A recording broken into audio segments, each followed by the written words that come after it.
हाँ जी दोस्तों, स्वागत करते हैं ਤੁਹਾਡਾ ਸਾਡੇ ਇਸ ਟੀਚਿੰਗ ਲਰਨਿੰਗ ਪਲੇਟਫਾਰਮ ਦੇ ਉੱਪਰ। ਤਾਂ ਦੋਸਤੋ, ਪਹਿਲਾਂ ਵਾਲੀਆਂ ਵੀਡੀਓ ਤੁਸੀਂ ਸਾਡੀਆਂ ਸਾਰੀਆਂ ਦੇਖ ਹੀ ਚੁੱਕੇ ਹੋਵੋਗੇ। ਤਾਂ ਅਸੀਂ ਅੱਗੇ ਕੋਸ਼ਿਸ਼ ਕਰ ਰਹੇ ਹਾਂ ਕਿ ਜਿਹੜੇ ਵੀ ਟੌਪਿਕ ਤੁਹਾਨੂੰ ਕਰਾਉਣੇ ਨੇ ਡਿਟੇਲ ਦੇ ਵਿੱਚ ਕਰਵਾਏ ਜਾਣ। ਤਾਂ ਬੇਸਿਕਲੀ ਜਿਹੜੇ ਟੌਪਿਕ ਸਟਾਰਟ ਕਰ ਰਹੇ ਹਾਂ ਅਸੀਂ ਉਹ ਕਰ ਰਹੇ ਹਾਂ ਹਿਊਮਨ ਬਾਡੀ ਤੋਂ, ਹਿਊਮਨ ਬਾਡੀ ਸਿਸਟਮਸ ਤੋਂ। ਤਾਂ ਜਿਹੜਾ ਅੱਜ ਪਹਿਲਾ ਟੌਪਿਕ ਲੈ ਕੇ ਆਇਆ ਇਹ ਬੜਾ ਇੱਕ ਇੰਪੋਰਟੈਂਟ ਟੌਪਿਕ ਹੋਣ ਵਾਲਾ ਹੈ। ਵੀਡੀਓ ਤੁਸੀਂ ਇਹ ਸਾਰੀ ਐਂਡ ਤੱਕ ਜ਼ਰੂਰ ਦੇਖਣੀ ਹੈ, ਕਿਉਂਕਿ ਜਿਹੜੇ ਅਸੀਂ ਅੱਜ ਦੋ ਚੀਜ਼ਾਂ ਪੜ੍ਹਨੀਆਂ ਨੇ, ਐਨਾਟਮੀ ਐਂਡ ਫਿਜ਼ੀਓਲੋਜੀ, ਤਾਂ ਇਹਨੂੰ ਅਸੀਂ ਅੱਜ ਡਿਟੇਲ ਦੇ ਵਿੱਚ ਪੂਰਾ ਕਵਰ ਕਰਾਂਗੇ। ਤਾਂ ਆਓ ਦੋਸਤੋ ਸ਼ੁਰੂ ਕਰਦੇ ਹਾਂ ਅਸੀਂ ਸਾਡਾ ਅੱਜ ਦਾ ਲੈਕਚਰ ਐਨਾਟਮੀ ਐਂਡ ਫਿਜ਼ੀਓਲੋਜੀ। ਤਾਂ ਦੋਸਤੋ, ਐਨਾਟਮੀ ਐਂਡ ਫਿਜ਼ੀਓਲੋਜੀ ਤੁਸੀਂ ਬਹੁਤ ਵਾਰ ਪੜ੍ਹ ਚੁੱਕੇ ਹੋਵੋਗੇ। ਤਾਂ ਇਹਦੀਆਂ ਜਿਹੜੀਆਂ ਕੁਝ ਬਰੀਕੀ ਚੀਜ਼ਾਂ ਨੇ ਉਹਨਾਂ ਤੇ ਡਿਸਕਸ਼ਨ ਕਰਾਂਗੇ। ਬੇਸਿਕਲੀ ਮੈਂ ਇੱਕ ਬੈਕਗਰਾਉਂਡ ਤੋਂ ਕੰਮ ਸ਼ੁਰੂ ਕਰੂੰਗਾ। ਐਨਾਟਮੀ ਐਂਡ ਫਿਜ਼ੀਓਲੋਜੀ ਕਿੱਥੋਂ ਆਈ ਹੈ, ਕਿਹੜੀ ਬ੍ਰਾਂਚ ਤੋਂ ਲਈ ਗਈ ਹੈ, ਜਿਹੜੀ ਬ੍ਰਾਂਚ ਤੋਂ ਇਹ ਆਈ ਹੈ ਕਿ ਉਹ ਕਿਹੜੀ ਬ੍ਰਾਂਚ ਤੋਂ ਲਈ ਗਈ ਹੈ। ਤਾਂ ਜੇ ਅਸੀਂ ਗੱਲ ਕਰੀਏ, ਜੇਕਰ ਅਸੀਂ ਪੂਰੀ ਦੁਨੀਆ ਦੀ ਗੱਲ ਕਰੀਏ, ਜਿਵੇਂ ਕਿ ਹਿਊਮਨ ਬਾਡੀ ਹੈ, ਸਾਡਾ ਜਨਮ ਹੁੰਦਾ, ਸਾਡਾ ਸਰੀਰ ਹੈ ਜਿਹੜਾ ਉਹ ਵਿਕਸਿਤ ਹੁੰਦਾ। ਇਸੇ ਤਰ੍ਹਾਂ ਨਾਲ ਜੇ ਅਸੀਂ ਪੂਰੇ ਬ੍ਰਹਿਮੰਡ ਦੀ ਗੱਲ ਕਰਦੇ ਹਾਂ, ਪੂਰੇ ਯੂਨੀਵਰਸ ਦੀ ਗੱਲ ਕਰਦੇ ਹਾਂ, ਤਾਂ ਮੰਨਿਆ ਜਾਂਦਾ ਹੈ ਕਿ ਜਦੋਂ ਅਸੀਂ ਕੋਈ ਵੀ ਸਟੱਡੀ ਪਹਿਲੇ ਸ਼ੁਰੂ ਕੀਤੀ ਤਾਂ ਉਹ ਸਟੱਡੀ ਹੈਗੀ ਸੀ ਸਾਡੀ ਫਿਜ਼ਿਕਸ। ਕਿ ਦੁਨੀਆ ਦੇ ਵਿੱਚ ਜਦੋਂ ਪਹਿਲਾ ਸਾਇੰਟਿਸਟ ਮੰਨਦੇ ਨੇ ਬਿਗ ਬੈਂਗ ਹੁੰਦੀ ਹੈ, ਤਾਂ ਬਿਗ ਬੈਂਗ ਹੋਣ ਦੇ ਨਾਲ ਜਿਹੜੀ ਫਿਜ਼ਿਕਸ ਹੈ ਉਹ ਸਟਾਰਟ ਹੁੰਦੀ ਹੈ। ਫਿਜ਼ਿਕਸ ਦੇ ਵਿੱਚ ਇੱਕ ਬਿਗ ਬੈਂਗ ਇੱਕ ਬਹੁਤ ਵੱਡਾ ਧਮਾਕਾ ਹੁੰਦਾ। ਧਮਾਕਾ ਹੋਣ ਦੇ ਨਾਲ ਪੂਰਾ ਯੂਨੀਵਰਸ ਹੈ ਜਿਹੜਾ ਸਾਡਾ ਹੋਂਦ ਦੇ ਵਿੱਚ ਆਉਂਦਾ। ਫਿਰ ਜਿਹੜੇ ਪਲੈਨਟਸ ਹੋਂਦ ਦੇ ਵਿੱਚ ਆਉਂਦੇ ਨੇ, ਉੱਥੇ ਕੈਮੀਕਲ ਰਿਐਕਸ਼ਨਸ ਨੇ ਜਿਹੜੇ ਉਹ ਸ਼ੁਰੂ ਹੁੰਦੇ ਨੇ। ਕੈਮੀਕਲ ਰਿਐਕਸ਼ਨ ਸ਼ੁਰੂ ਹੋਣ ਦੇ ਨਾਲ ਇੱਕ ਹੋਰ ਜਿਹੜੀ ਸਾਡੇ ਕੋਲ ਇੱਕ ਹੋਰ ਏਰੀਆ ਜਿਹੜਾ ਸਟੱਡੀ ਦਾ ਉਹ ਡਿਵੈਲਪ ਹੁੰਦਾ, ਜਿਹਨੂੰ ਅਸੀਂ ਕਹਿੰਦੇ ਆ ਕੈਮਿਸਟਰੀ। ਤਾਂ ਇੱਕ ਹੋਰ ਸਾਡੇ ਕੋਲ ਏਰੀਆ ਡਿਵੈਲਪ ਹੁੰਦਾ ਹੈ ਕੈਮਿਸਟਰੀ। ਸਭ ਤੋਂ ਪਹਿਲਾਂ ਮੰਨਿਆ ਜਾਂਦਾ ਹੈ ਕਿ ਜਿਹੜਾ ਫੀਲਡ ਆਫ ਸਟੱਡੀ ਆਇਆ ਉਹ ਫਿਜ਼ਿਕਸ ਹੈ। ਫਿਜ਼ਿਕਸ ਤੋਂ ਬਾਅਦ ਸਾਡੇ ਕੋਲ ਆਉਂਦੀ ਹੈ ਕੈਮਿਸਟਰੀ, ਕਿਉਂਕਿ ਸੂਰਜ ਘੁੰਮ ਰਿਹਾ ਹੈ ਨਾ, ਸੂਰਜ ਘੁੰਮਣ ਦੇ ਨਾਲ ਧਰਤੀ ਦੇ ਉੱਪਰ ਬਹੁਤ ਸਾਰੀਆਂ ਕੈਮੀਕਲ ਰਿਐਕਸ਼ਨਸ ਹੋ ਰਹੀਆਂ ਨੇ। ਤਾਂ ਉਹਨਾਂ ਕੈਮੀਕਲ ਰਿਐਕਸ਼ਨਸ ਦੇ ਹੋਣ ਦੇ ਨਾਲ ਧਰਤੀ ਦੇ ਉੱਪਰ ਇੱਕ ਹੋਰ ਸਟੱਡੀ ਸ਼ੁਰੂ ਹੁੰਦੀ ਹੈ ਜਿਹਨੂੰ ਅਸੀਂ ਕੀ ਕਹਿੰਦੇ ਆ, ਬਾਇਓਲੋਜੀ। ਜਿਹਦੇ ਅੰਦਰ ਕਿ ਅਸੀਂ ਨੇ ਕੀ ਪੜ੍ਹਨਾ, ਅਸੀਂ ਜਿਹੜੀ ਐਨਾਟਮੀ ਤੇ ਫਿਜ਼ੀਓਲੋਜੀ ਹੈ ਪੜ੍ਹਨਾ ਜਿਹੜੀ। ਤਾਂ ਸਭ ਤੋਂ ਪਹਿਲਾਂ ਫਿਜ਼ਿਕਸ ਆਉਂਦੀ ਹੈ, ਫਿਜ਼ਿਕਸ ਦੇ ਵਿੱਚੋਂ ਕੈਮਿਸਟਰੀ ਨਿਕਲਦੀ ਹੈ, ਤੇ ਕੈਮਿਸਟਰੀ ਦੇ ਵਿੱਚੋਂ ਨਿਕਲਦੀ ਹੈ ਬਾਇਓਲੋਜੀ। ਹੁਣ ਬਾਇਓਲੋਜੀ ਹੈ ਜਿਹੜੀ, ਇਹਦੀਆਂ ਫਰਦਰ ਦੋ ਬ੍ਰਾਂਚਸ ਨੇ ਬਾਇਓਲੋਜੀ ਦੀਆਂ। ਬਾਇਓਲੋਜੀ ਦੀ ਇੱਕ ਬ੍ਰਾਂਚ ਹੈ ਜਿਹੜੀ ਉਹ ਹੈਗੀ ਹੈ ਫੌਨਾ, ਤੇ ਇੱਕ ਹੈਗੀ ਹੈ ਫਲੋਰਾ।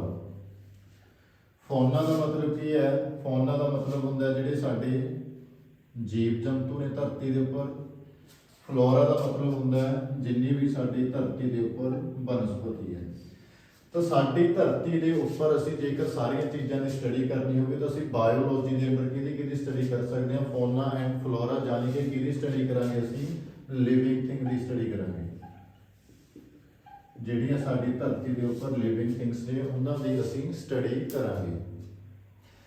ਤਾਂ ਬਾਇਓਲੋਜੀ ਹੈ ਜਿਹੜੀ, ਬਾਇਓਲੋਜੀ ਦੀਆਂ ਦੋ ਬ੍ਰਾਂਚਸ ਮੇਨ ਨੇ, ਫੌਨਾ ਐਂਡ ਫਲੋਰਾ। ਵੈਸੇ ਅਸੀਂ ਬਾਇਓਲੋਜੀ ਦੇ ਵਿੱਚ ਹੋਰ ਵੀ ਚੀਜ਼ਾਂ ਨੇ ਜਿਹੜੀਆਂ ਉਹ ਪੜ੍ਹ ਸਕਦੇ ਹਾਂ। ਹੁਣ ਜਿਹੜੀ ਐਨਾਟਮੀ ਐਂਡ ਫਿਜ਼ੀਓਲੋਜੀ ਹੈ, ਤੁਸੀਂ ਇੱਕ ਪੌਦਾ ਜਿਹੜਾ ਪੌਦੇ ਬਾਰੇ ਸਟੱਡੀ ਕਰਨਾ ਚਾਹੁੰਦੇ ਹੋ ਤਾਂ ਤੁਸੀਂ ਕਾਹਦੀ ਸਟੱਡੀ ਕਰੋਗੇ? ਉਹਦੇ ਬਾਰੇ ਐਨਾਟਮੀ ਦੀ ਸਟੱਡੀ ਕਰ ਸਕਦੇ ਹੋ, ਐਜ਼ ਵੈਲ ਐਜ਼ ਫਿਜ਼ੀਓਲੋਜੀ ਦੀ ਸਟੱਡੀ ਕਰ ਸਕਦੇ ਹੋ। ਜੇਕਰ ਤੁਸੀਂ ਨੈਟ ਵਾਸਤੇ ਪ੍ਰਪੇਅਰ ਕਰ ਰਹੇ ਹੋ ਤਾਂ ਇੱਕ ਬੜਾ ਇੰਪੋਰਟੈਂਟ ਜਿਹੜਾ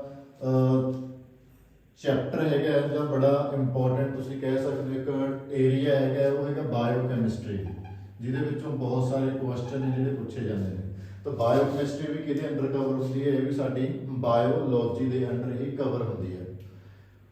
ਹੁਣ ਜਿਹੜੀ ਤੁਸੀਂ ਐਨਾਟਮੀ ਤੇ ਫਿਜ਼ੀਓਲੋਜੀ ਪੜ੍ਹਨੀ ਹੈ, ਅਸਲ ਦੇ ਵਿੱਚ ਬ੍ਰਾਂਚ ਕਿਹਦੀ ਹੈ ਜੀ? ਇਹ ਬ੍ਰਾਂਚ ਹੈਗੀ ਹੈ ਬਾਇਓਲੋਜੀ ਦੀ ਬ੍ਰਾਂਚ ਹੈਗੀ ਹੈ। ਤਾਂ ਐਨਾਟਮੀ ਤੇ ਫਿਜ਼ੀਓਲੋਜੀ ਕਿਹਦੀ ਬ੍ਰਾਂਚ ਹੈ? ਬਾਇਓਲੋਜੀ ਦੀ ਬ੍ਰਾਂਚ ਹੈ। ਹੁਣ ਅੱਗੇ ਗੱਲ ਕਰਦੇ ਹਾਂ ਜੀ, ਇੱਥੇ ਇੱਕ ਇੰਪੋਰਟੈਂਟ ਕੁਐਸਚਨ ਕਈ ਵਾਰ ਹੋਰ ਪੁੱਛ ਲਿਆ ਜਾਂਦਾ ਕਿ ਜਿਹੜੀ ਇਹ ਬਾਇਓਲੋਜੀ ਹੈ ਇਹਦਾ ਫਾਦਰ ਕੌਣ ਹੈ? Who is the father of biology? ਤਾਂ ਇਹਦਾ ਫਾਦਰ ਹੈਗਾ ਜੀ, ਇਹਦਾ ਫਾਦਰ ਹੈ ਜਿਹੜਾ ਉਹ ਮੰਨਿਆ ਜਾਂਦਾ ਹੈ ਐਰਿਸਟੋਟਲ। ਇਹਦਾ ਫਾਦਰ ਕਿਹਨੂੰ ਮੰਨਿਆ ਜਾਂਦਾ ਜੀ? ਇਹਦਾ ਫਾਦਰ ਮੰਨਿਆ ਜਾਂਦਾ ਐਰਿਸਟੋਟਲ ਨੂੰ।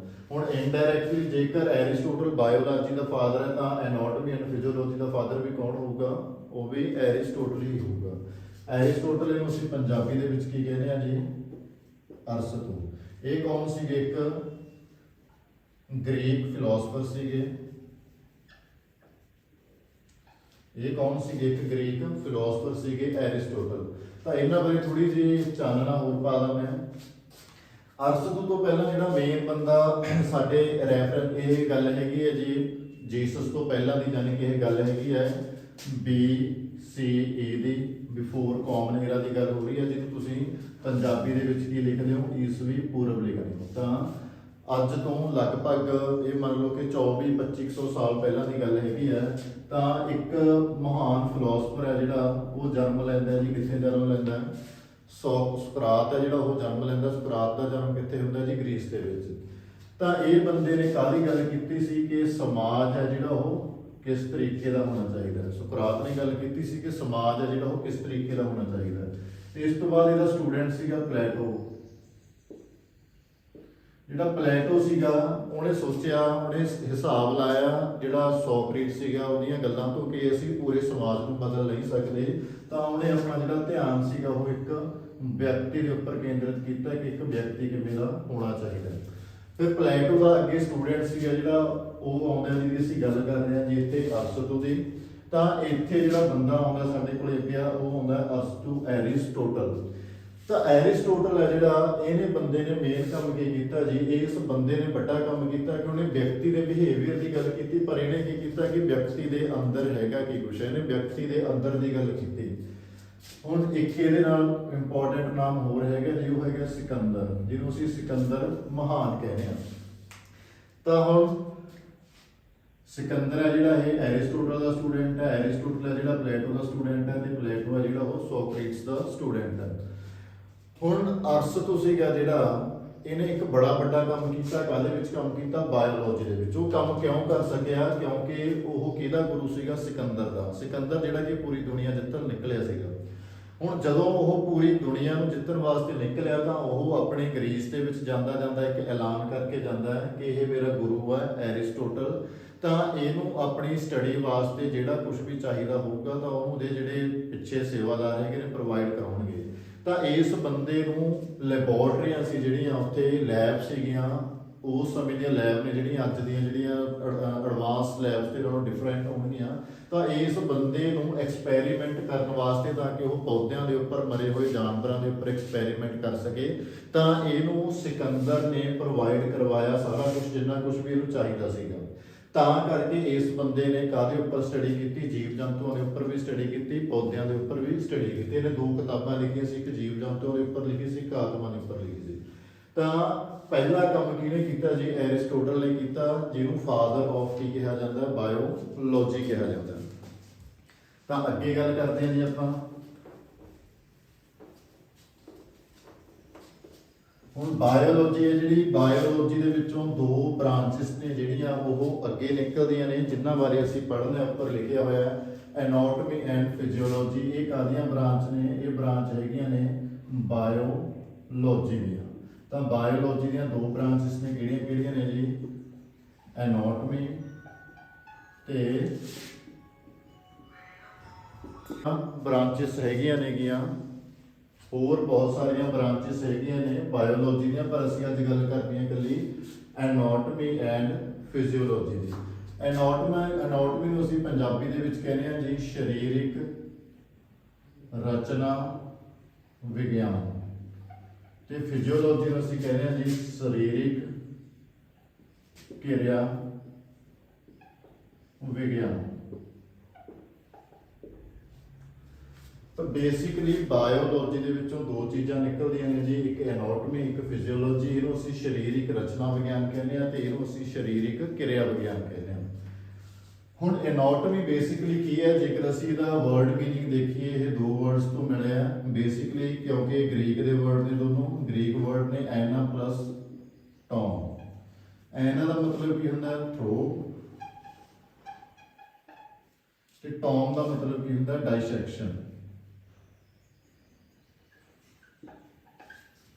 ਹੁਣ ਐਨਾਟੋਮੀ ਦਾ ਮਤਲਬ ਕੀ ਸੀਗਾ ਕਿ ਜਦੋਂ ਐਰਿਸਟੋਟਲ ਨੂੰ ਲੈਬਸ ਦਿੱਤੀਆਂ ਗਈਆਂ ਤਾਂ ਉਹਨੇ ਕੀ ਕਰਨਾ ਸੀ? ਉਹਦੇ ਕੋਲੇ ਜਾਂ ਤਾਂ ਪੌਦੇ ਆਉਣੇ ਸੀ, ਤੇ ਦੂਸਰਾ ਉਹਦੇ ਕੋਲੇ ਕੀ ਆਉਣੇ ਸੀਗੇ? ਕੈਡਾਵਰਸ ਆਉਣੇ ਸੀ। ਕੈਡਾਵਰਸ ਹੁੰਦਾ ਕਿ ਜਿਹੜੇ ਡੈਡ ਹਿਊਮਨਸ ਹੁੰਦੇ ਨੇ, ਕਿਉਂਕਿ ਉਸ ਸਮੇਂ ਤੇ ਸਾਡੇ ਕੋਲ ਇੰਨੀ ਟੈਕਨੋਲੋਜੀ ਨਹੀਂ ਸੀਗੀ ਕਿ ਅਸੀਂ ਬੰਦੇ ਦੀ ਬਿਨਾਂ ਚੀਰ-ਫਾੜ ਕਰਕੇ ਉਹਦੇ ਅੰਦਰ ਦੇ ਅੰਗਾਂ ਬਾਰੇ ਦੇਖ ਸਕਦੇ।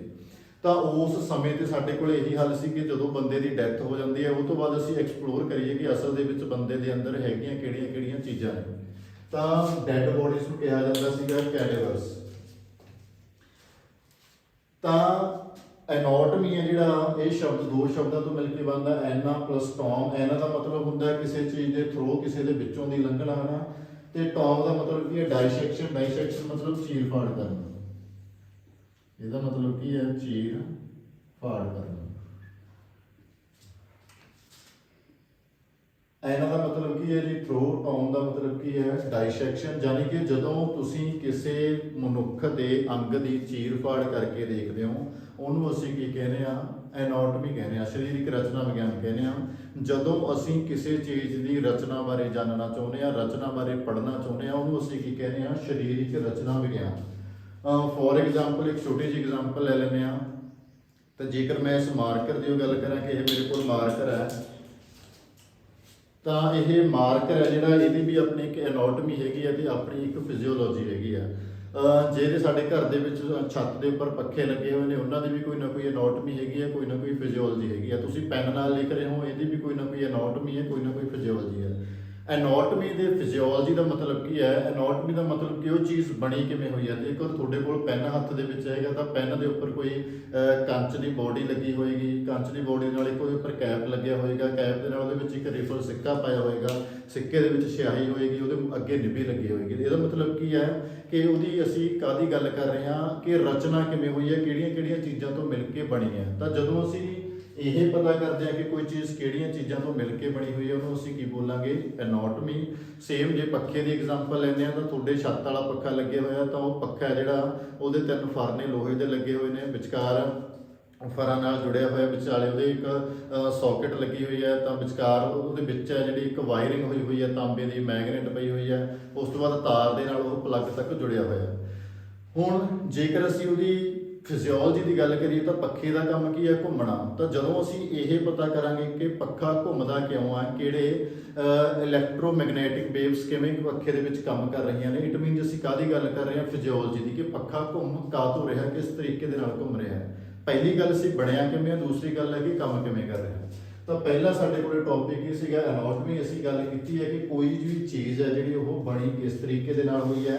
ਦੂਜੇ ਪਾਸੇ ਜੇ ਫਿਜ਼ੀਓਲੋਜੀ ਦੀ ਗੱਲ ਕਰਦੇ ਹਾਂ ਤਾਂ ਇਹ ਦੋ ਵਰਡਸ ਤੋਂ ਮਿਲ ਕੇ ਬਣਦਾ ਹੈ, ਫਿਜ਼ਿਸਿਸ ਪਲੱਸ ਲੋਗੋਸ। ਇਹ ਵਰਡ ਜਿੱਥੇ ਵੀ ਆਏਗਾ ਇਹਦਾ ਮਤਲਬ ਹੁੰਦਾ ਸਟੱਡੀ ਜਾਂ ਸਾਇੰਸ ਵੀ ਕਹਿ ਸਕਦੇ ਹਾਂ ਅਸੀਂ ਇਹਨੂੰ। ਇਸ ਨੂੰ ਅਸੀਂ ਲੋਗੋ ਨੂੰ, ਲੌਜੀ ਨੂੰ ਜਾਂ ਲੌਗੀ ਨੂੰ, ਇਹਨੂੰ ਅਸੀਂ ਸਾਇੰਸ ਵੀ ਪੜ੍ਹ ਸਕਦੇ ਹਾਂ ਤੇ ਜਾਂ ਫਿਰ ਅਸੀਂ ਇਹਨੂੰ ਸਟੱਡੀ ਵੀ ਪੜ੍ਹ ਸਕਦੇ ਹਾਂ। ਫਿਜ਼ਿਕਸ ਦਾ ਮਤਲਬ ਹੁੰਦਾ ਹੈ ਨੇਚਰ ਤੇ ਜਾਂ ਫਿਰ ਨੈਚੁਰਲ। तो फिजियोलॉजी का स्टडी है, physiology is a study of natural processes. ਤਾਂ ਜਦੋਂ ਅਸੀਂ ਹਿਊਮਨ ਬੋਡੀ ਦੇ ਨਾਲ ਰਿਲੇਟ ਕਰਦੇ ਹਾਂ ਤਾਂ ਅਸੀਂ ਗੱਲ ਕਰਦੇ ਹਾਂ ਕਿ ਹਿਊਮਨ ਬੋਡੀ ਦੇ ਅੰਦਰ ਦੀਆਂ ਜਿਹੜੀਆਂ ਨੈਚੁਰਲ ਪ੍ਰੋਸੈਸਿਸ ਨੇ, ਸਾਡੀਆਂ ਅੰਦਰੂਨੀ ਜਿਹੜੀਆਂ ਕਿਰਿਆਵਾਂ ਨੇ, ਜੇਕਰ ਮੈਂ ਬੋਲ ਰਿਹਾ ਤਾਂ ਮੇਰੇ ਬੋਲਣ ਦਾ ਮਕੈਨਿਜ਼ਮ ਕੀ ਹੈ, ਮੇਰੇ ਹਵਾ ਬਾਹਰ ਆ ਰਹੀ ਹੈ ਕਿਹੜੇ ਤਰੀਕੇ ਨਾਲ ਬਾਹਰ ਆ ਰਹੀ ਹੈ, ਜਿਹੜੇ ਸ਼ਬਦ ਮੈਂ ਬੋਲ ਰਿਹਾ ਕਿਹੜੇ ਤਰੀਕੇ ਨਾਲ ਬੋਲੇ ਜਾ ਰਹੇ ਨੇ, ਮੈਂ ਸਾਹ ਲੈ ਰਿਹਾ ਕਿਸ ਤਰੀਕੇ ਨਾਲ ਸਾਹ ਆ ਰਿਹਾ, ਬਲੱਡ ਸਰਕੂਲੇਟ ਹੋ ਰਿਹਾ ਕਿਸ ਤਰੀਕੇ ਨਾਲ ਸਰਕੂਲੇਟ ਹੋ ਰਿਹਾ। ਤਾਂ ਜਦੋਂ ਅਸੀਂ ਨੈਚੁਰਲ ਪ੍ਰੋਸੈਸਿਸ ਜਿਹੜੀਆਂ ਸਾਡੇ ਸਰੀਰ ਦੇ ਅੰਦਰ ਚੱਲ ਰਹੀਆਂ ਨੇ ਉਹਨਾਂ ਦੀ ਸਟੱਡੀ ਕਰਦੇ ਹਾਂ, ਉਹਨੂੰ ਅਸੀਂ ਕੀ ਕਹਿੰਦੇ ਹਾਂ? ਫਿਜ਼ੀਓਲੋਜੀ। ਤਾਂ ਦੋ ਚੀਜ਼ਾਂ ਨੇ ਸਾਨੂੰ ਆਪਣੇ, ਮੇਰਾ ਖਿਆਲ ਹੈ ਇਹ ਚਾਹੇ ਬੇਸਿਕ ਨੌਲੇਜ ਵਾਸਤੇ, ਕਿਉਂਕਿ ਸਾਡਾ ਆਪਣਾ ਸਰੀਰ ਹੈ, ਸਾਨੂੰ ਆਪਣੇ ਸਰੀਰ ਬਾਰੇ ਪਤਾ ਹੋਣਾ ਚਾਹੀਦਾ ਕਿ ਸਾਡੇ ਸਰੀਰ ਦੇ ਅੰਦਰ ਕਿਹੜੀ ਕਿਹੜੀ ਚੀਜ਼ ਹੈਗੀ ਹੈ ਤੇ ਕਿਵੇਂ ਉਹ ਕੰਮ ਕਰਦਾ ਹੈ ਨਾ। ਪਹਿਲੀ ਗੱਲ ਕੀ ਹੈ, ਸਾਡਾ ਸਰੀਰ ਬਣਿਆ ਕਿਹੜੀਆਂ ਕਿਹੜੀਆਂ ਚੀਜ਼ਾਂ ਤੋਂ ਹੈ। ਦੂਸਰਾ, ਸਾਡਾ ਸਰੀਰ ਕੰਮ ਕਿਵੇਂ ਕਰਦਾ। ਇਹਨਾਂ ਦੋਨਾਂ ਚੀਜ਼ਾਂ ਦੀ ਬੇਸਿਕ ਨੌਲੇਜ ਸਾਨੂੰ ਹੋਣੀ ਚਾਹੀਦੀ ਹੈ। ਤਾਂ ਐਨਾਟਮੀ ਦੀ ਗੱਲ ਸੀ, ਸਰੀਰ ਬਣਿਆ ਕਿਵੇਂ ਆ। ਫਿਜ਼ੀਓਲੋਜੀ ਦਾ ਕੰਮ ਕੀ ਹੈ ਕਿ ਸਰੀਰ ਦੀ ਸਾਡੇ ਦੀ ਜਿਹੜੀ ਪ੍ਰੋਸੈਸਿੰਗ ਹੈ ਉਹ ਕਿਸ ਤਰੀਕੇ ਨਾਲ ਹੁੰਦੀ ਹੈ। ਅਗਲਾ ਜਿਹੜਾ ਸਵਾਲ ਇੱਥੋਂ ਕਈ ਵਾਰ ਪੁੱਛ ਲਿਆ ਜਾਂਦਾ ਜੀ, ਉਹ ਹੈਗਾ ਕਿ ਐਨਾਟਮੀ ਹੈ ਜਿਹੜੀ, ਇਹਦੀਆਂ ਕੁਝ ਟਾਈਪਸ ਨੇ। ਜਿਵੇਂ ਐਨਾਟਮੀ ਦੀ ਜੇਕਰ ਅਸੀਂ ਗੱਲ ਕਰੀਏ ਤਾਂ ਅਸੀਂ ਹਿਊਮਨ ਐਨਾਟਮੀ ਬਾਰੇ ਪੜ੍ਹ ਸਕਦੇ ਹਾਂ, ਜਿਹਦੇ ਵਿੱਚ ਅਸੀਂ ਕੰਪਲੀਟ ਹਿਊਮਨ ਦੀ ਸਟੱਡੀ ਕਰਦੇ ਹਾਂ। ਤਾਂ ਦੂਸਰਾ ਅਸੀਂ ਕੰਪੈਰੇਟਿਵ ਐਨਾਟਮੀ ਪੜ੍ਹ ਸਕਦੇ ਹਾਂ। ਕੰਪੈਰੀਟਿਵ ਐਨਾਟਮੀ ਹੈ ਜਿਹੜੀ, ਇਹਦਾ ਮਤਲਬ ਹੈਗਾ ਕਿ ਜਦੋਂ ਤੁਸੀਂ, ਜਿਵੇਂ ਮੋਸਟ ਆਫ ਦਾ ਐਕਸਪੈਰੀਮੈਂਟ ਨੇ ਜਿਹੜੇ, ਜਦੋਂ ਅਸੀਂ ਇਨਸਾਨਾਂ ਨੂੰ ਕੋਈ ਵੀ ਦਵਾਈ ਤਿਆਰ ਕਰਦੇ ਇਨਸਾਨਾਂ ਦੇ ਲਈ, ਤਾਂ ਸਭ ਤੋਂ ਪਹਿਲਾਂ ਉਹ ਕਿਸੇ ਹੋਰ ਜਾਨਵਰ ਦੇ ਉੱਪਰ ਐਕਸਪੈਰੀਮੈਂਟ ਕੀਤੇ ਜਾਂਦੇ ਆ। ਚੂਹਿਆਂ ਦੇ ਉੱਪਰ ਕੀਤੀ ਜਾਂਦੀ ਹੈ, ਖਰਗੋਸ਼ਾਂ ਦੇ ਉੱਪਰ ਕੀਤੀ ਜਾਂਦੀ ਹੈ, ਬਾਂਦਰਾਂ ਦੇ ਉੱਪਰ ਕੀਤੀ ਜਾਂਦੀ ਹੈ, ਜਿਨ੍ਹਾਂ ਦਾ DNA ਕਾਫੀ ਹੱਦ ਤੱਕ ਸਾਡੇ ਨਾਲ ਮਿਲਦਾ ਹੈ। ਤਾਂ ਉਹ ਸਾਨੂੰ ਪਤਾ ਕਿੱਥੋਂ ਲੱਗਦਾ? ਉਹ ਪਤਾ ਸਾਨੂੰ ਲੱਗਦਾ ਹੈ ਕੰਪੈਰੀਟਿਵ ਐਨਾਟਮੀ ਤੋਂ। ਜਦੋਂ ਅਸੀਂ ਕੰਪੈਰੀਜ਼ਨ ਕਰਕੇ ਦੇਖਦੇ ਹਾਂ ਕਿ ਇੱਕ ਹਿਊਮਨ ਤੇ ਇੱਕ ਬਾਂਦਰ ਦੇ ਵਿੱਚ ਕਿੰਨੇ ਡਿਫਰੈਂਸ ਨੇ ਤੇ ਕਿੰਨੀਆਂ ਸਿਮਿਲੈਰਿਟੀਜ਼ ਨੇ, ਤਾਂ ਸਾਨੂੰ ਪਤਾ ਲੱਗਦਾ ਕਿ ਕਿਹੜੀਆਂ ਚੀਜ਼ਾਂ ਉਹਨਾਂ ਵਾਲੀਆਂ ਮਨੁੱਖਾਂ ਦੇ ਉੱਪਰ ਐਪਲੀਕੇਬਲ ਹੋ ਸਕਦੀਆਂ ਨੇ, ਕਿਹੜੀਆਂ ਐਪਲੀਕੇਬਲ ਨਹੀਂ ਹੋ ਸਕਦੀਆਂ। ਉਸ ਤੋਂ ਬਾਅਦ ਸਾਡੇ ਕੋਲ ਆ ਜਾਂਦੀ ਹੈ ਜੀ ਮਾਈਕਰੋ, ਤੇ ਜਾਂ ਫਿਰ ਇਹਨੂੰ ਅਸੀਂ ਕਹਿ ਦਿੰਦੇ ਹਾਂ ਗ੍ਰੋਸ ਐਨਾਟਮੀ। ਤਾਂ ਇਹ ਗ੍ਰੋਸ ਐਨਾਟਮੀ ਸਿੰਪਲ ਹੈ ਕਿ ਮੈਂ ਕਹਿ ਸਕਦਾ ਅੱਖਾਂ ਨਾਲ ਦੇਖ ਕੇ ਗਿਆ ਕਿ ਤੁਹਾਡੇ 2 ਹੱਥ ਹੈਗੇ ਨੇ, ਸਾਡੇ 10 ਉਂਗਲਾਂ ਹੈਗੀਆਂ ਨੇ, 2 ਅੱਖਾਂ ਹੈਗੀਆਂ ਨੇ, 2 ਕੰਨ ਹੈਗੇ ਨੇ। ਜਿਹੜੀਆਂ ਚੀਜ਼ਾਂ ਨੂੰ ਅਸੀਂ ਨੰਗੀ ਅੱਖ ਨਾਲ ਦੇਖ ਸਕਦੇ ਹਾਂ ਉਹਨੂੰ ਅਸੀਂ ਬੋਲਦੇ ਹਾਂ ਮਾਈਕਰੋ ਐਨਾਟਮੀ। ਅੱਗੇ ਸਾਡੇ ਕੋਲ ਆ ਜਾਂਦੀ ਹੈ ਜੀ ਮਾਈਕਰੋ ਐਨਾਟਮੀ। ਮਾਈਕਰੋ ਐਨਾਟਮੀ ਦਾ ਮਤਲਬ ਹੈ ਜਿਹੜੀਆਂ ਚੀਜ਼ਾਂ ਤੁਸੀਂ ਮਾਈਕਰੋਸਕੋਪ ਦੀ ਸਹਾਇਤਾ ਦੇ ਨਾਲ ਦੇਖ ਸਕਦੇ ਹੋ, ਉਹਨੂੰ ਅਸੀਂ ਕੀ ਕਹਿੰਦੇ ਆ? Micro anatomy. ਬੇਸਿਕਲੀ 2 ਇੰਪੋਰਟੈਂਟ ਚੀਜ਼ਾਂ ਦੇ ਵਿੱਚ ਪੜ੍ਹੀਆਂ ਜਾਂਦੀਆਂ ਨੇ, ਹੋਰ ਵੀ ਬਹੁਤ ਸਾਰੀਆਂ ਹੈਗੀਆਂ, ਅਸੀਂ 2 ਦੀ ਗੱਲ ਕਰਾਂਗੇ। ਇੱਕ ਹੈਗੀ ਆ ਸਾਈਟੋਲੋਜੀ, ਦੂਸਰਾ ਹੈਗਾ ਹਿਸਟੋਲੋਜੀ। ਜਿਹੜੀ ਸਾਈਟੋਲੋਜੀ ਹੈ ਸਟੱਡੀ ਆਫ ਸੈੱਲ, ਕਿ ਜਦੋਂ ਤੁਸੀਂ ਮਾਈਕਰੋਸਕੋਪ ਦੇ ਨਾਲ ਸਾਡੇ ਸਰੀਰ ਦੇ ਸੈੱਲ ਦੀ ਸਟੱਡੀ ਕਰਦੇ ਹੋ ਉਹਨੂੰ ਅਸੀਂ ਕਹਿੰਦੇ ਆ ਸਾਈਟੋਲੋਜੀ। ਤੇ ਜਦੋਂ ਅਸੀਂ ਸਾਡੇ ਸਰੀਰ ਦੇ ਟਿਸ਼ੂਜ਼ ਦੀ ਸਟੱਡੀ ਕਰਦੇ ਹਾਂ ਮਾਈਕਰੋਸਕੋਪ ਨਾਲ, ਉਹਨੂੰ ਅਸੀਂ ਕੀ ਕਹਿੰਦੇ ਆ? ਹਿਸਟੋਲੋਜੀ। ਤਾਂ ਇਹ ਕਾਹਦੇ ਅੰਦਰ ਆ ਜਾਂਦੀ ਹੈ? ਮਾਈਕਰੋ ਐਨਾਟਮੀ ਦੇ ਅੰਦਰ। ਅੱਗੇ ਆ ਜਾਂਦਾ ਹੈ ਜੀ ਪੈਥੋਲੋਜੀ। ਪੈਥੋਲੋਜੀ ਹੁੰਦਾ ਕਿ ਜੇਕਰ ਸਾਡੇ ਸਰੀਰ ਨੂੰ ਕਿਸੇ ਤਰ੍ਹਾਂ ਦੀ ਬਿਮਾਰੀ ਲੱਗ ਜਾਂਦੀ ਹੈ ਤਾਂ ਬਿਮਾਰੀ ਲੱਗਣ ਦੇ ਨਾਲ ਸਾਡੇ ਸਰੀਰ ਦੀ ਰਚਨਾ ਦੇ ਉੱਪਰ ਕੀ ਪ੍ਰਭਾਵ ਪੈਂਦਾ।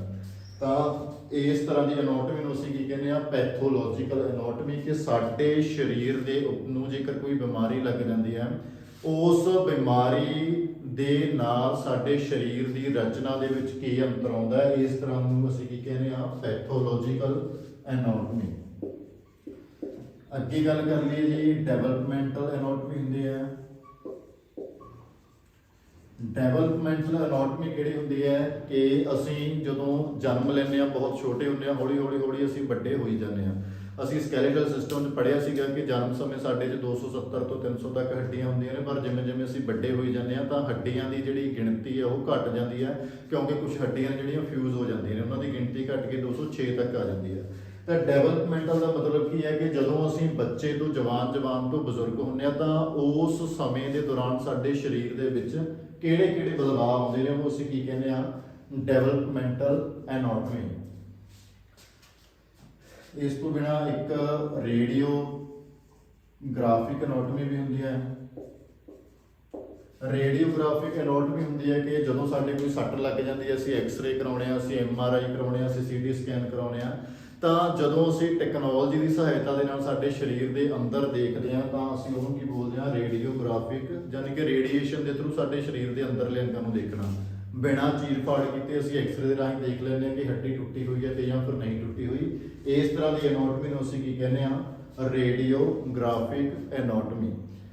ਤਾਂ ਇਹ ਸਾਰੀਆਂ ਹੈਗੀਆਂ ਨੇ, ਹੋਰ ਬਹੁਤ ਸਾਰੀਆਂ ਬ੍ਰਾਂਚਿਸ ਨੇ ਜਿਹੜੀਆਂ ਤੁਸੀਂ ਆਪਣੇ ਕੋਲੋਂ ਬਣਾ ਸਕਦੇ ਹੋ, ਜਿਸ ਤਰ੍ਹਾਂ ਦੀ ਵੀ ਬਣਾਉਣੀ ਚਾਹੋ। ਤਾਂ ਇਹ ਮੇਨ ਹੈਗੀਆਂ ਨੇ ਕਿ ਐਨਾਟਮੀ ਦੇ ਵਿੱਚ ਅਸੀਂ ਕਿਹੜੀਆਂ ਚੀਜ਼ਾਂ ਨੂੰ ਪੜ੍ਹ ਸਕਦੇ ਹਾਂ। ਹੁਣ ਦੂਸਰੇ ਪਾਸੇ ਗੱਲ ਕਰਦੇ ਹਾਂ ਜੀ ਅਸੀਂ ਫਿਜ਼ੀਓਲੋਜੀ ਦੀ। ਤਾਂ ਜੇਕਰ ਅਸੀਂ ਗੱਲ ਕਰਨੀ ਹੋਵੇ ਫਿਜ਼ੀਓਲੋਜੀ ਦੀ, ਤਾਂ ਫਿਜ਼ੀਓਲੋਜੀ ਦੇ ਵਿੱਚ ਅਸੀਂ ਨੇ ਕੀ ਪੜ੍ਹਨਾ ਹੈ ਜੀ? ਫਿਜ਼ੀਓਲੋਜੀ ਦੇ ਵਿੱਚ ਬੇਸਿਕ ਚੀਜ਼ ਜਿਹੜੀ ਅਸੀਂ ਨੇ ਪੜ੍ਹਨੀ ਹੈ ਉਹ ਪੜ੍ਹਨੀ ਹੈ ਕਿ ਨੈਚੁਰਲ ਪ੍ਰੋਸੈਸਿਸ ਕੀ ਨੇ ਸਾਡੇ ਸਰੀਰ ਦੇ ਅੰਦਰ ਜਿਹੜੀਆਂ ਕੰਮ ਕਰ ਰਹੀਆਂ ਨੇ। ਤਾਂ ਸਾਡੇ ਸਰੀਰ ਦੇ ਅੰਦਰ ਜਿੰਨੇ ਵੀ ਕੰਮ ਹੋ ਰਹੇ ਨੇ ਉਹ ਇੱਕ ਸਿਸਟਮ ਦੇ ਥਰੂ ਹੋ ਰਹੇ ਨੇ, ਡਾਇਰੈਕਟ ਨਹੀਂ ਹੋ ਰਹੇ। ਤਾਂ ਸਾਡੇ ਸਿਸਟਮ ਨੇ ਜਿਹੜੇ, ਸਿਸਟਮ ਦਾ ਮਤਲਬ ਸਾਡੇ ਸਰੀਰ ਦੇ ਅੰਗ ਨੇ ਜਿਹੜੇ, ਉਹ ਇਕੱਠੇ ਹੋ ਕੇ ਇੱਕ ਖਾਸ ਤਰ੍ਹਾਂ ਦਾ ਕੰਮ ਕਰ ਰਹੇ ਨੇ। ਤਾਂ ਜੇਕਰ ਅਸੀਂ ਫਿਜ਼ੀਓਲੋਜੀ ਦੀ ਸਟੱਡੀ ਕਰਨੀ ਹੈ ਤਾਂ ਇਹਦੇ ਵਿੱਚ ਅਸੀਂ ਕਾਹਦੀ ਸਟੱਡੀ ਕਰਦੇ ਹਾਂ ਜੀ? ਸਿਸਟਮਸ ਦੀ ਸਟੱਡੀ ਕਰਦੇ ਹਾਂ ਕਿ ਹਿਊਮਨ ਬੋਡੀ ਦੇ ਅੰਦਰ ਕਿਹੜੇ ਸਿਸਟਮ ਨੇ ਜਿਹੜੇ ਉਹ ਕੰਮ ਕਰ ਰਹੇ ਨੇ। ਤਾਂ ਜੇਕਰ ਅਸੀਂ ਸਭ ਤੋਂ ਇੰਪੋਰਟੈਂਟ ਗੱਲ ਕਰੀਏ ਜੀ, ਜੇਕਰ ਅਸੀਂ ਇਸ ਤਰੀਕੇ ਨਾਲ ਬਿਲਕੁਲ ਸਿੱਧੇ ਖੜੇ ਹਾਂ 2 ਪੈਰਾਂ ਤੇ, ਤਾਂ ਕਿਤੇ ਨਾ ਕਿਤੇ ਇਹਦੇ 'ਚ ਵੱਡਾ ਰੋਲ ਕਰਦਾ ਸਾਡਾ ਸਕੈਲੇਟਲ ਸਿਸਟਮ ਦਾ। ਤਾਂ ਵੱਡਾ ਰੋਲ ਕਿਹਦਾ? ਜਿਹਦੇ 'ਚ ਸਾਡੇ ਸਕੈਲੇਟਲ ਸਿਸਟਮ ਦਾ ਇੱਕ ਵੱਡਾ ਰੋਲ ਹੈ।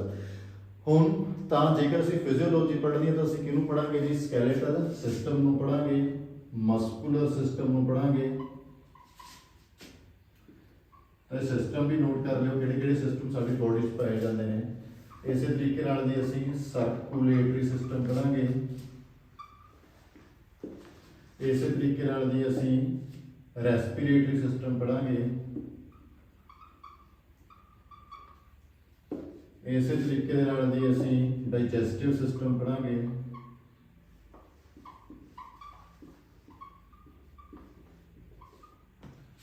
ਇਸੇ ਤਰੀਕੇ ਦੇ ਨਾਲ ਜੀ ਅਸੀਂ ਐਕਸਕ੍ਰੀਟਰੀ ਸਿਸਟਮ ਪੜਾਂਗੇ।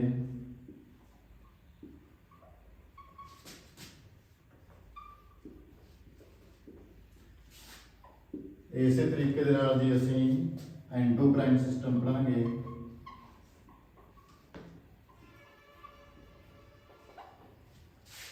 ਨਰਵਸ ਸਿਸਟਮ ਪੜਾਂਗੇ। Immunity system ਪੜਾਂਗੇ।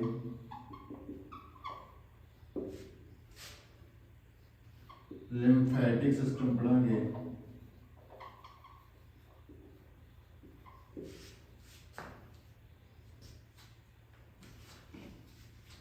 इस तो बाद जी असीं ये रेस कर लगे इधरों तो ह्यूमन बॉडी के जिहड़े सिस्टम्स ने बेसिकली कई जगह ते घट दिते होंगे, कई जगह ते वध दिते हुंदे ने, पर असी 12 तरह के जिहड़े सिस्टम हैगे ने वो पढ़ते हैं। 10 असीं लिम्फेटिक सिस्टम तक लिख चुके हैं। 11वां साडा हैगा जी रीप्रोडक्टिव सिस्टम,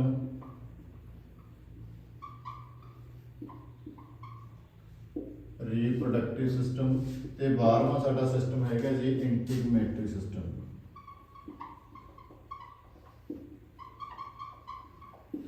ਤਾਂ ਜੇਕਰ ਤੁਸੀਂ ਕੰਪਲੀਟ ਐਨਾਟੋਮੀ ਤੇ ਫਿਜ਼ੀਓਲੋਜੀ ਪੜ੍ਹਨੀ ਹੈ, ਇਹਦੇ ਵਿੱਚ ਐਕਸਪਰਟ ਤੁਸੀਂ ਬਣਨਾ ਚਾਹੁੰਦੇ ਹੋ, ਤਾਂ ਤੁਹਾਨੂੰ ਜਿੰਨੀਆਂ ਚੀਜ਼ਾਂ ਹੁਣ ਤੱਕ ਲਿਖੀਆਂ ਨੇ ਇਹਨਾਂ ਬਾਰੇ ਡਿਟੇਲ ਦੇ ਵਿੱਚ ਪਤਾ ਹੋਣਾ ਚਾਹੀਦਾ ਹੈ। ਚਾਹੇ ਤੁਸੀਂ UGC ਨੈਟ ਦੀ ਤਿਆਰੀ ਕਰ ਰਹੇ ਹੋ, ਚਾਹੇ ਤੁਸੀਂ ਮਾਸਟਰ ਕੇਡਰ ਦੀ ਤਿਆਰੀ ਕਰ ਰਹੇ ਹੋ, ਜੇਕਰ ਇਹ ਸਾਰੇ ਟੌਪਿਕ ਐਂਡ ਸਬ ਟੌਪਿਕ ਤੁਹਾਡੇ ਡਿਟੇਲ ਦੇ ਵਿੱਚ ਕੀਤੇ ਹੋਣਗੇ ਤਾਂ ਇਹ ਤੋਂ ਬਾਹਰ ਕੋਈ ਵੀ ਸਵਾਲ ਐਨਾਟੋਮੀ ਤੇ ਫਿਜ਼ੀਓਲੋਜੀ ਦੇ ਵਿੱਚੋਂ ਪੁੱਛਿਆ ਨਹੀਂ ਜਾ ਸਕਦਾ। ਸਕੈਲੇਟਲ ਸਿਸਟਮ ਸਾਡਾ ਹੱਡੀਆਂ ਦਾ ਢਾਂਚਾ, ਸਾਡੀਆਂ ਹੱਡੀਆਂ ਬਣੀਆਂ ਕਿਸ ਤਰੀਕੇ ਨਾਲ ਹੋਈਆਂ ਨੇ ਜੀ। ਮਸਕੂਲਰ ਸਿਸਟਮ ਹੈ ਜਿਹੜਾ ਇਹ ਸਾਡੇ ਸਰੀਰ ਦੇ ਮਸਲਸ ਦੇ ਬਾਰੇ ਹੈ। ਸਰਕੂਲੇਟਰੀ ਸਿਸਟਮ ਸਾਡੇ ਸਰੀਰ ਦੇ ਵਿੱਚ ਜਿਹੜਾ ਬਲੱਡ ਹੈ ਟਰੈਵਲ ਕਰ ਰਿਹਾ, ਹਾਰਟ ਕਿਵੇਂ ਪੰਪ ਕਰ ਰਿਹਾ, ਕਿਵੇਂ ਆਰਟਰੀਜ਼ ਤੇ ਵੇਨਸ ਦੇ ਰਾਹੀਂ ਬਲੱਡ ਹੈ ਜਿਹੜਾ ਉਹ ਸਾਡੇ ਸਰੀਰ ਨੂੰ એનર્ਜੀ ਦੇ ਰਿਹਾ, ਤਾਂ ਸਰਕੂਲੇਟਰੀ ਸਿਸਟਮ ਦੇ ਵਿੱਚ ਪੜ੍ਹਦੇ ਹਾਂ। ਰੈਸਪੀਰੇਟਰੀ ਸਿਸਟਮ ਕਿਵੇਂ ਆਕਸੀਜਨ ਅੰਦਰ ਜਾ ਰਹੀ ਹੈ, ਕਿਵੇਂ ਕਾਰਬਨ ਡਾਈਆਕਸਾਈਡ ਬਾਹਰ ਆ ਰਹੀ ਹੈ। ਡਾਈਜੈਸਟਿਵ ਸਿਸਟਮ ਖਾਣਾ ਜਿਹੜਾ ਉਹ ਅਸੀਂ ਖਾ ਰਹੇ ਹਾਂ ਅੰਦਰ ਜਾ ਕੇ ਕਿਹੜੀਆਂ ਕੈਮੀਕਲ ਪ੍ਰੋਸੈਸ ਦੇ ਥਰੂ ਉਹ ਡਾਈਜੈਸਟ ਹੋ ਕੇ એનર્ਜੀ ਦਿੰਦਾ ਹੈ। ਐਕਸਕ੍ਰੀਟਰੀ ਸਿਸਟਮ ਜਿਹੜਾ ਖਾਣਾ ਖਾਂਦੇ ਹਾਂ ਉਹਦੇ ਵਿੱਚੋਂ ਬਹੁਤ ਸਾਰੀਆਂ ਚੀਜ਼ਾਂ ਨੇ ਜਿਹੜੀਆਂ ਵੇਸਟ ਪ੍ਰੋਡਕਟ ਬਚਦਾ ਉਹਨੂੰ ਅਸੀਂ ਬਾਹਰ ਕਿਵੇਂ ਕੱਢਦੇ ਹਾਂ। ਐਂਡੋਕ੍ਰਾਈਨ ਸਿਸਟਮ ਇਹ ਹਾਰਮੋਨਲ ਸਿਸਟਮ ਹੈਗਾ ਟੋਟਲੀ ਸਾਡਾ, ਕਿ ਸਾਡੇ ਸਰੀਰ ਦੇ ਅੰਦਰ ਨੇ ਜਿਹੜੇ ਹਾਰਮੋਨ ਕਿਵੇਂ ਕੰਮ ਕਰਦੇ ਨੇ, ਕਿਹੜਾ ਕਿਹੜਾ ਹਾਰਮੋਨ ਕੀ ਕੰਮ ਕਰਦਾ ਹੈ। ਨਰਵਸ ਸਿਸਟਮ ਸਾਡੇ ਸਰੀਰ ਦਾ ਜਿਹੜਾ ਮੇਨ ਸੌਫਟਵੇਅਰ ਹੈਗਾ ਸਾਡਾ ਬ੍ਰੇਨ ਕਿਸ ਤਰੀਕੇ ਦੇ ਨਾਲ ਕੰਮ ਕਰਦਾ ਹੈ, ਬ੍ਰੇਨ ਕਿਵੇਂ ਜਿਹੜੀ ਸਾਡੀ ਸੂਖਮਣਾ ਨਾੜੀ ਹੈ ਉਹ ਤੋਂ ਕੰਮ ਕਰਵਾਉਂਦਾ ਹੈ। ਇਹ ਪੂਰਾ ਅਸੀਂ ਨਰਵਸ ਸਿਸਟਮ ਪੜ੍ਹਦੇ ਹਾਂ, ਚਾਹੇ ਉਹ ਸੈਂਟਰਲ ਨਰਵਸ ਸਿਸਟਮ ਹੋਵੇ ਤੇ ਚਾਹੇ ਉਹ ਪੈਰੀਫੇਰਲ ਨਰਵਸ ਸਿਸਟਮ ਹੋਵੇ। ਉਸ ਤੋਂ ਬਾਅਦ ਆ ਗਿਆ ਸਾਡਾ ਇਮਿਊਨਿਟੀ ਸਿਸਟਮ। ਤਾਂ ਸਾਡੇ ਸਰੀਰ ਨੂੰ ਜੇ ਕਿਸੇ ਤਰ੍ਹਾਂ ਦੀ ਕੋਈ ਬਿਮਾਰੀ ਲੱਗ ਜਾਂਦੀ ਹੈ ਤਾਂ ਉਸ ਬਿਮਾਰੀ ਨਾਲ ਅਸੀਂ ਲੜਦੇ ਕਿਸ ਤਰੀਕੇ ਦੇ ਨਾਲ ਹੈ ਜੀ। ਉਸ ਤੋਂ ਅੱਗੇ ਆ ਗਿਆ ਲਿम्फेटिक ਸਿਸਟਮ। ਲਿम्फेटिक ਸਿਸਟਮ ਹੈਗਾ ਸਾਡੇ ਅੰਦਰ ਇੱਕ ਫਲੂਇਡ, ਬੋਡੀ ਦੇ ਅੰਦਰ ਫਲੂਇਡਸ ਹੁੰਦੇ ਨੇ, ਉਹ ਸਿਸਟਮ ਆ ਗਿਆ। ਰੀਪਰੋਡਕਟਿਵ ਸਿਸਟਮ ਹੁੰਦਾ ਹੈ ਕਿ ਸਾਡੇ ਅੰਦਰ ਇੱਕ ਐਬਿਲਿਟੀ ਹੈਗੀ ਕਿ ਅਸੀਂ ਆਪਣੀ ਜਨਰੇਸ਼ਨ ਨੇ ਜਿਹੜੀਆਂ ਉਹਨੂੰ ਰੀਪਰੋਡਿਊਸ ਕਰ ਸਕਦੇ ਹਾਂ, ਇੱਕ ਸੈੱਲ ਤੋਂ 2 ਸੈੱਲ ਜਿਵੇਂ ਬਣਦੇ ਨੇ। ਇੰਟੀਗੂਮੇਟਰੀ ਸਿਸਟਮ ਹੁੰਦਾ ਸਾਡੇ ਸਰੀਰ ਦੀ ਜਿਹੜੀ ਚਮੜੀ ਹੈ, ਚਮੜੀ ਵਾਲਾ ਸਿਸਟਮ, ਕਿ ਸਾਡੇ ਸਰੀਰ ਦੀ ਚਮੜੀ ਹੈ ਜਿਹੜੀ ਉਹ ਕਿਸ ਤਰੀਕੇ ਨਾਲ ਬਣੀ ਹੋਈ ਹੈ, ਕਿਹੜੇ ਕਿਹੜੇ ਇਹ ਕੰਮ ਕਰਦੀ ਹੈ। ਤਾਂ ਬੇਸਿਕਲੀ ਇਹ ਚੀਜ਼ਾਂ ਹੈਗੀਆਂ ਸੀ ਐਨਾਟੋਮੀ ਐਂਡ ਫਿਜ਼ੀਓਲੋਜੀ ਬਾਰੇ। ਐਨਾਟੋਮੀ ਤੇ ਫਿਜ਼ੀਓਲੋਜੀ ਜਿਹੜੀ ਕਿ ਕਿਹਦੀ ਬ੍ਰਾਂਚ ਹੈ ਜੀ, ਇਹ ਬ੍ਰਾਂਚ ਹੈਗੀ ਆ ਬਾਇਓਲੋਜੀ ਦੀ। ਬਾਇਓਲੋਜੀ ਦੇ ਫਾਦਰ ਕੌਣ ਨੇ, ਉਹ ਹੈਗੇ ਨੇ ਐਰਿਸਟੋਟਲ। ਬਾਇਓਲੋਜੀ ਕਿਹਦੇ ਵਿੱਚੋਂ ਨਿਕਲੀ ਹੈ ਜੀ, ਕੈਮਿਸਟਰੀ ਦੇ ਵਿੱਚੋਂ। ਕੈਮਿਸਟਰੀ ਕਿਹਦੇ ਵਿੱਚੋਂ ਨਿਕਲੀ ਹੈ, ਫਿਜ਼ਿਕਸ ਦੇ ਵਿੱਚੋਂ ਨਿਕਲੀ ਹੈ। ਤਾਂ ਬੇਸਿਕਲੀ ਜੇ ਇੱਕ ਛੋਟੀ ਜਿਹੀ ਚੀਜ਼ ਹੋਰ ਦੇਖਣੀ ਹੋਵੇ ਅਸੀਂ ਨੇ ਤਾਂ ਇੱਕ ਹੋਰ ਦੇਖ ਲਈ ਅਸੀਂ ਕਿ ਕੰਪੋਜੀਸ਼ਨ ਸਾਡੀ ਕੀ ਹੈ। ਕੰਪੋਜੀਸ਼ਨ ਕੀ ਹੈ ਹਿਊਮਨ ਬੋਡੀ ਦੀ। ਤਾਂ ਸਭ ਤੋਂ ਜੇਕਰ ਯੂਨੀਵਰਸ ਦੇ ਛੋਟੇ ਚੀਜ਼ ਦੀ ਗੱਲ ਕੀਤੀ ਜਾਵੇ ਤਾਂ ਸਭ ਤੋਂ ਛੋਟੀ ਚੀਜ਼ ਯੂਨੀਵਰਸ ਦੇ ਵਿੱਚ ਜਿਹੜੀ ਪਾਈ ਜਾਂਦੀ ਹੈ ਉਹ ਹੈਗਾ ਐਟਮ। ਐਟਮ ਯੂਨੀਵਰਸ ਦਾ ਸਭ ਤੋਂ ਛੋਟਾ ਇੱਕ ਕੰਪੋਨੈਂਟ ਹੈਗਾ। ਐਟਮ ਦਾ ਮਤਲਬ ਹੁੰਦਾ ਹੈ ਅਨਡਿਵਾਈਡੇਬਲ, ਜਿਹਨੂੰ ਅਸੀਂ ਅੱਗੇ ਹੋਰ ਨਹੀਂ ਬਣ ਸਕਦੇ ਉਹਨੂੰ ਅਸੀਂ ਕੀ ਕਹਿੰਦੇ ਆ, ਐਟਮ ਕਹਿੰਦੇ ਆ। ਜਦੋਂ ਕੁਝ ਐਟਮ ਇਕੱਠੇ ਹੁੰਦੇ ਨੇ ਤਾਂ ਕੀ ਤਿਆਰ ਹੁੰਦਾ ਹੈ ਜੀ, ਤਾਂ ਮੋਲੀਕਿਊਲ ਤਿਆਰ ਹੁੰਦਾ। ਜਿਵੇਂ ਜੇਕਰ ਅਸੀਂ ਇਕੱਲੇ H ਦੀ ਗੱਲ ਕਰੀਏ ਤਾਂ ਇਕੱਲਾ H ਐਟਮ ਹੈ, ਜੇਕਰ ਅਸੀਂ O2 ਦੀ ਗੱਲ ਕਰੀਏ O2 ਵੀ ਇੱਕ ਐਟਮ ਹੈ। ਤੇ ਜਦੋਂ ਅਸੀਂ ਆਕਸੀਜਨ ਤੇ ਹਾਈਡਰੋਜਨ ਨੂੰ ਮਿਲਾ ਦਿੰਦੇ ਹਾਂ ਤਾਂ ਸਾਡੇ ਕੋਲੇ ਕੀ ਬਣ ਜਾਂਦਾ ਹੈ, ਪਾਣੀ ਬਣ ਜਾਂਦਾ ਹੈ, ਜਿਹਨੂੰ ਅਸੀਂ ਮੋਲੀਕਿਊਲ ਕਹਿੰਦੇ ਆ। ਤਾਂ ਮੋਲੀਕਿਊਲ ਤੋਂ ਅੱਗੇ ਜੀ ਸਾਡਾ ਸੈੱਲ ਬਣਦਾ ਹੈ, ਸੈੱਲ ਤੋਂ ਅੱਗੇ ਸਾਡੇ ਟਿਸ਼ੂਜ਼ ਬਣਦੇ ਨੇ, ਟਿਸ਼ੂਜ਼ ਤੋਂ ਸਾਡੇ ਆਰਗਨ ਬਣਦੇ ਨੇ, ਆਰਗਨ ਤੋਂ ਸਾਡੇ ਸਿਸਟਮ ਬਣਦੇ ਨੇ, ਸਿਸਟਮ ਤੋਂ ਅੱਗੇ ਜੀ ਸਾਡਾ ਕੰਪਲੀਟ ਹਿਊਮਨ ਬਾਡੀ ਹੈ ਜਿਹੜੀ ਉਹ ਤਿਆਰ ਹੁੰਦੀ ਹੈ, ਜਿਹਨੂੰ ਅਸੀਂ ਆਰਗੇਨਿਜ਼ਮ ਵੀ ਕਹਿੰਦੇ ਹਾਂ। ਤਾਂ ਇੱਕ ਪ੍ਰੋਸੈਸ ਹੈਗਾ, ਇਹਦੇ ਵਿੱਚੋਂ ਜਿਹੜੀ ਸਭ ਤੋਂ ਇੰਪੋਰਟੈਂਟ ਚੀਜ਼ ਸਾਡੇ ਕੋਲ ਹੈਗੀ ਹੈ ਜੀ ਉਹ ਕੀ ਹੈ, ਸੈੱਲ। ਸੈੱਲ ਜਿਹਨੂੰ ਅਸੀਂ ਬੇਸਿਕ ਯੂਨਿਟ ਕਹਿ ਦਿੰਦੇ ਹਾਂ ਸਾਡੀ ਲਾਈਫ ਦੀ, ਬੇਸਿਕ ਯੂਨਿਟ ਕਹਿ ਦਿੰਦੇ ਹਾਂ, ਸਟਰਕਚਰਲ ਵੀ ਤੇ ਫੰਕਸ਼ਨਲ ਵੀ। ਕਿਉਂ ਕਹਿੰਦੇ ਆ, ਕਿਉਂਕਿ ਜਿਹੜੇ ਕੰਮ ਇੱਕ ਪੂਰਾ ਸਰੀਰ ਕਰਦਾ ਹੈ ਉਹੀ ਸਾਰੇ ਕੰਮ ਇੱਕ ਛੋਟੇ ਜਿਹੇ ਸੈੱਲ ਦੇ ਵਿੱਚ ਵੀ ਪੋਸੀਬਲ ਨੇ, ਛੋਟੇ ਜਿਹੇ ਸੈੱਲ ਦੇ ਵਿੱਚ ਵੀ ਉਹ ਸਾਰੇ ਹੋ ਜਾਂਦੇ ਨੇ। ਐਟਮ ਬਾਰੇ ਸਾਨੂੰ ਪਹਿਲੀ ਵਾਰ ਡੈਮੋਕ੍ਰਾਈਟਸ ਨੇ ਦੱਸਿਆ ਸੀ, ਇਹ ਵੀ ਗ੍ਰੀਕ ਦੇ ਇੱਕ ਫਿਲਾਸਫਰ ਸੀਗੇ ਜਿਨ੍ਹਾਂ ਨੇ ਆਖਿਆ ਸੀਗਾ ਕਿ ਪੂਰੇ ਦਾ ਪੂਰਾ ਯੂਨੀਵਰਸ ਹੈ ਜਿਹੜਾ ਉਹ ਛੋਟੇ ਛੋਟੇ ਐਟਮਸ ਤੋਂ ਮਿਲ ਕੇ ਬਣਿਆ ਹੋਇਆ। ਫਰਦਰ ਇਹਦੇ ਵਿੱਚ ਜਦੋਂ ਲਗਭਗ ਮਾਡਰਨ ਟਾਈਮ ਦੇ ਵਿੱਚ ਜਿਹੜੀ ਚੀਜ਼ ਲੱਭੀ ਗਈ, ਇਹਦੇ ਵਿੱਚ ਇਲੈਕਟ੍ਰੋਨ, ਨਿਊਟਰੋਨ ਤੇ ਪ੍ਰੋਟੋਨ ਲੱਭੇ ਗਏ ਕਿ ਐਟਮ ਦੇ ਵਿੱਚ ਪਾਏ ਜਾਂਦੇ ਨੇ, ਪਰ ਉਹਨਾਂ ਦੀ ਇਕੱਲਿਆਂ ਦੀ ਹੋਂਦ ਨਹੀਂ, ਉਹ ਐਟਮ ਦੇ ਨਾਲ ਮਿਲ ਕੇ ਕੰਮ ਕਰਦੇ ਨੇ, ਮੋਲੀਕਿਊਲਸ ਬਣਦੇ ਨੇ। ਪਰ ਸਾਡਾ ਜਿਹੜਾ ਜਦੋਂ ਅਸੀਂ ਹਿਊਮਨ ਬੋਡੀ ਪੜ੍ਹਦੇ ਹਾਂ ਤਾਂ ਸਾਡਾ ਕੰਮ ਸ਼ੁਰੂ ਹੁੰਦਾ ਸੈੱਲ ਤੋਂ। ਤਾਂ ਸਾਡਾ ਕੰਮ ਕੀ ਤੋਂ ਸ਼ੁਰੂ ਹੁੰਦਾ ਜੀ, ਸਾਡਾ ਕੰਮ ਸ਼ੁਰੂ ਹੁੰਦਾ ਹੈ ਸੈੱਲ ਤੋਂ।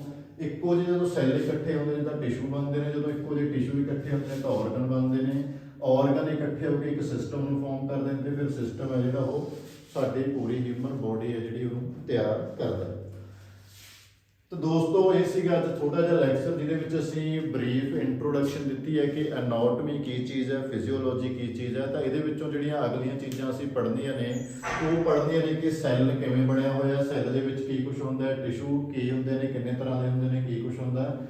ਆਰਗਨ ਬਾਰੇ ਅਸੀਂ ਕੁਝ ਜ਼ਿਆਦਾ ਨਹੀਂ ਪੜਾਂਗੇ। ਉਸ ਤੋਂ ਬਾਅਦ ਅਸੀਂ ਜਿਹੜੇ ਸਿਸਟਮ ਲੈ ਕੇ ਅਸੀਂ 12 ਦੇ 12 ਪੂਰੇ ਸਿਸਟਮ ਕੰਪਲੀਟ ਕਰਨੇ ਨੇ। ਇਸ ਤੋਂ ਬਾਅਦ ਤੁਹਾਡਾ ਜਿਹੜਾ ਪੂਰਾ ਐਨਾਟਮੀ ਤੇ ਫਿਜ਼ੀਓਲੋਜੀ ਸਬਜੈਕਟ ਹੈ ਉਹ ਕੰਪਲੀਟ ਹੋਊਗਾ। ਤਾਂ ਦੋਸਤੋ ਸਾਡੀ ਇਹ ਵੀਡੀਓ ਕਿਵੇਂ ਦੀ ਲੱਗੀ ਕਮੈਂਟ ਕਰਕੇ ਜ਼ਰੂਰ ਦੱਸਿਓ ਜੀ। ਧੰਨਵਾਦ।